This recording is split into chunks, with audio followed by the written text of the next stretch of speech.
საჭმელი არ გვაქვს ხოლმე და რა ქვია პურჭამთ რაღაცებს. მუცელი მტკივა ხოლმე მე და. ფეხსაცმელი მინდა რომ სულ ერთი წყვილით რო არ უიარო. ერთ ოთახში ცხოვრობთ ყველა, მე ჯერჯერობით ტაიმანზე მძინავს რა ქვია დივანზე მძინავს, ვშლით ხოლმე, კედლებს რა ქვია ხანდახან სირისტის სუნი ადის ხოლმე და რავი აქ ის დამატება გვინდა ოთახების რომ შევიდე იმ ოთახში და ოთახი მქონდეს ჩემი. მარტო პური გვაქვს სახში, სხვა არაფერი, რაღაც მაკარონი, რაღაც შაქარი, რაღაც ზეთი, აღარაფერი არ გვაქვს, რომ ბავშვებს ვაჭამო, არც კარტოფილი, რამე რომ საჭმელი ნორმალური გავუკეთო. გრამი არაფერი აღარა მაქვს სახში. ჩემ შვილებს კარგი მომავალი მინდა რომ მივცე.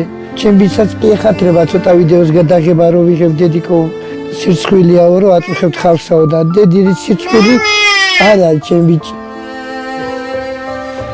რავი მინდა რომ კარგად იყო.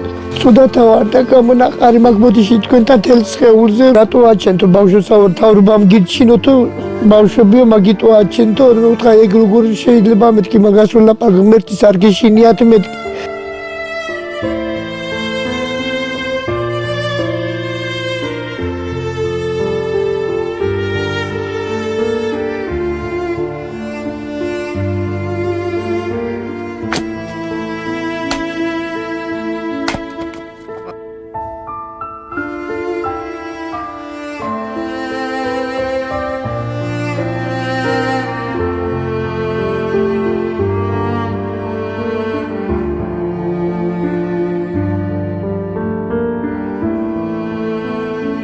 გადარიცხეთ ნებისმიერი თანხა ჩერნოვეცკის ფონდის ოფიციალური საიტის მეშვეობით.